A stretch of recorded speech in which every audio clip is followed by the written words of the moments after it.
अब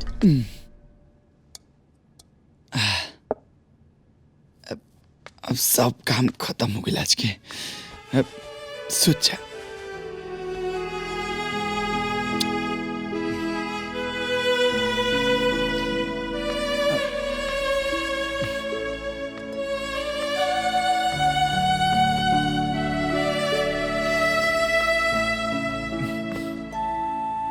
काजी रोआ के हम बड़ी अरमान से पहिर के ससुरारी गए रहनी, लेकिन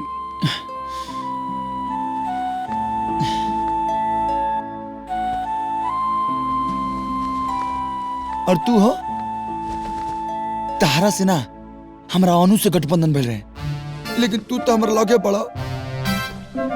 हाय अनु, अनु हमरा से दूर बाड़ी। हाय रे हमर किस्मत, काल के चक्कर में हम आज सुहागरात ना मनौनी। ऐसन कर हन लागल, ऐसन कर हन लागल भूतुनिया के ना सुनो तू तो मैं कम घबरा जाई। अब प्यार से ए भूतनी जी, एक करिया इस साड़ी वाली भूतनी जी कहाँ बानी? तानी प्रकट होखी ना। आई ना जी। कहा हे महाराज, इंडिया में एडजी लॉन्च हो गल का? बड़ा फास्ट है नहीं। अब वैसे सब छोड़ी। ए भूतनी जी सुनी ना, एक रिक्वेस्ट बा, तन ध्यान से सुनो। राउरो बिया भइल होई, राउर सुहागरात मनल होई, तबे है तू घर चल लोग कथा।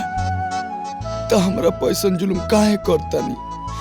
खाली एक बार हमरा के सुहागरात बनावे के परमिशन दे देना प्लीज भूतनी जी, प्लीज। ठीक बा, तू जा सकेला। सच में? हाँ।